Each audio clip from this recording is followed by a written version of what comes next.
How do we balance our incessant focus on optimization and also cultivating and deepening our deeper relationships? Since, as you know, superficiality is on a rapid rise and loneliness is an epidemic that we're all struggling with. Yeah, it's such an important question. And so often, actually, those things that matter, those golf balls, are about relationships, are about cultivating that connection with family, with friends. And it's very easy not to make time for those relationships because we take them for granted. We're like, oh, we can always, like meet up with your mom, for dinner, or give them a call on the phone, or like meet up with your friend, particularly within partnerships. If you have a spouse, it's like, of course, I can always spend time with them. But that's not true, right? Because our time does get filled with these other things, and it's very easy to neglect those relationships. Um, yeah, it's so critical that we don't. Um, and I can talk about the fact that we get used to these things through hedonic adaptation and such that we stop noticing, and they don't have as big of an impact on us. And as a result, we don't realize just how important they are. And with this idea of spending time, there's urgency and then there's importance. And we are often reacting to what seems urgent, irrespective of its importance. And what's so important when we're thinking about how we invest our time is really having an eye on and attending to what is important and making that time irrespective of the sort of urgency. My first exposure to urgency versus importance is Eisenhower's rule. Right, during the battlefield, he always had a rule because he understood with this time crunch of 24 hours, which is the greatest equalizer for all of us, what's urgent is not always important. And what's important is not always urgent. And that requires discernment. But I think I just want to highlight that concept since I think a lot of us, we live in this life very reactively and we don't really think about what's the best way to respond. And to respond intentionally, you need to discern, is it urgent or is it important? Yeah. And I actually love that you asked about the time jar analogy first, because what that having that in our minds as an analogy of how we spend our time is actually makes it so that we're not just reactive, we're actually proactive in how we spend our time, and putting those golf balls into the time jar first, protecting, scheduling time for those things that matter, those things that are important. Then yes, we can be reactive to other things, but it's not that all of our time is just reactive. I mean, the sand is often because we are just reacting, and the sand is sort of fills that time because we are reacting and what seems urgent, and we're not using sort of filters for what indeed we should say yes to, what indeed we should say no to. But by being very proactive and crafting our time, and investing in ways that matter to us, that allows us to be more proactive. Let's go into the concept you said in passing, hedonic adaptation. A Yep. lot of people know that as the hedonistic treadmill. Mhm. Same concept, different semantics. What is that, and how does it apply to your thesis of the book? Yeah, it's an important thing to understand. So, hedonic adaptation, or the hedonic treadmill, is basically our psychological propensity to get used to things over time. So, when you do the same thing again and again, when you're with the same person again and again, they stop having as intense of an emotional impact on us. That is, we get used to them, right? And with that getting used to, in some cases, we can even stop noticing. Now, it's good that we're adaptive in the face of negative circumstances, right? It makes us resilient. It helps us get through tough times. But it's important to be aware of this because we also adapt to and get used to life's joys, such that something that is absolutely a source of tremendous happiness and satisfaction can turn into something that, again, we don't even notice. And there's lots of examples of this. I sort of share one because I think it's quite poignant, of even thinking to the very first time that someone you really cared about said, I love you, Mm. right? It's so powerful and like, fireworks in your mind and your heart. And then a few years on, those words, I love you, get shortened to love you as you're hanging up the phone or heading out the door. And if something as powerful and profound as the declaration of love gets reduced to a couple words that you don't even hear, that shows the impact of hedonic adaptation. And it shows that we need to sort of be aware of it so that we can offset it, so that we can continue to experience joy from life's joys. Because, when we're talking about time and happiness, um, and we'll talk about, I suspect, time poverty in the sense that we don't have enough time. But really, there's a lot of potential happiness in the time that we're already spending. It's just we don't always notice it because of hedonic adaptation.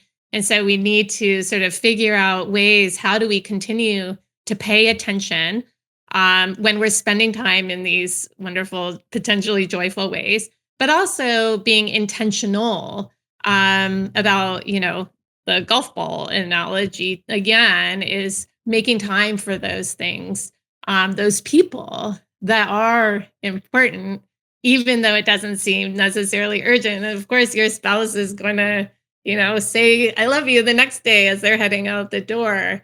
Um, but by not cultivating and sort of recognizing the importance of that relationship, then it can deteriorate. And that is something that, has, and also even investing in friendships, talked about this loneliness epidemic, which is so scary and so upsetting.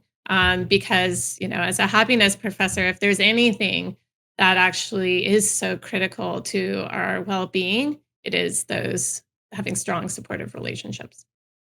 When people study people who reside in blue zone, zones that are conducive for people who live past 100 years old, there's one in Japan and quite a few places in Scandinavian countries. I think in the beginning, a lot of people focus on the diet, the Mhm, lifestyle, the weather. But then later, people found out it's the social relationships that's mhm. highly conducive. So I just wanted to share that. And we will definitely go into time poverty since that's a major struggle or perceived time poverty within the America. But before, I had an interesting thought.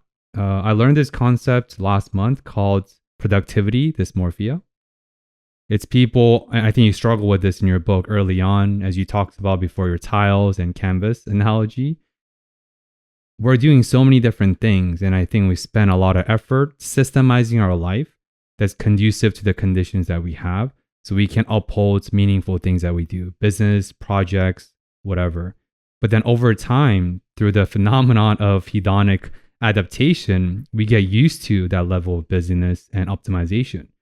So we're like, wait, we have a lot more time. Oh, we freed up more time, so let's fill it back up. But then I had this thought like, wait, I spent 4 years with this podcast specifically. This is my fifth year. I spent 4 years systemizing my workflow, hiring, firing, all these different things. So now I won back a lot of time. Tim Ferriss's idea, 4 hour work week. But then now I'm thinking, what else can I do? What else can I optimize? But wait, I spent 4 years to get to this point. And even before enjoying for 6 months, I want to be more productive. But I feel like productivity dysmorphia is a concept quite relevant to your book and a lot of the listeners. Yeah. And that sort of productivity, it's so often sort of tied to this sense of doing and Mm. accomplishing and checking things off your list, often sort of as efficiently as possible.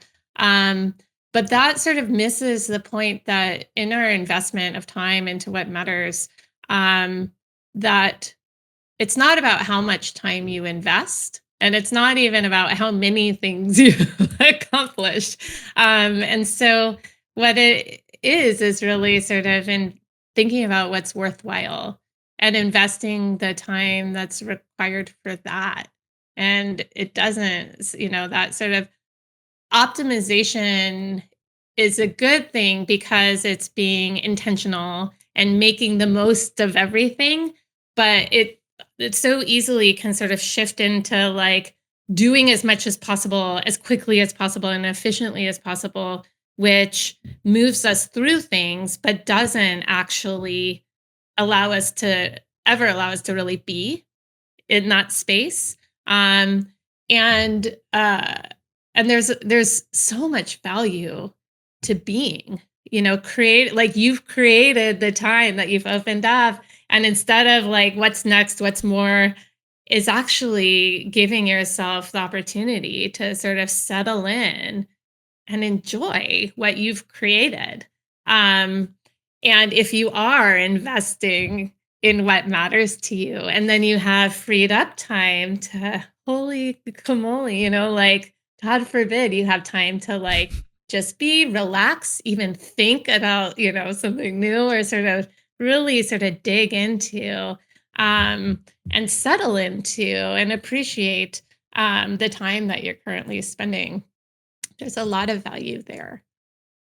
Why do you think we demonize idleness so much in the United States? I think, well, so you're picking up the sort of demonization as a labeling of it, but research shows that we are averse to being idle. We're like feeling like we have nothing to do and we're spending time with nothing to show for that time. It undermines our sense of purpose and productivity. And it's interesting because even as you're asking these questions, it's sort of suggesting that it's like an all or nothing, Hmm. right? It's like you're either sort of idle, which is you have too much time, and it's like your days are like, you're languishing with nothing to show for it. Whereas on the other hand, it's like, oh my gosh, this go, go, go, do mode where we fill every second of our time as efficiently as possible.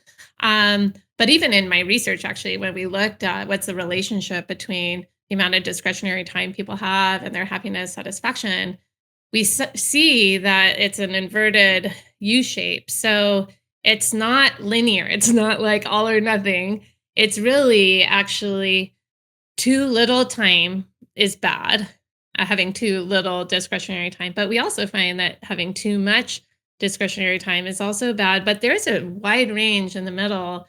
So this is coming out of research.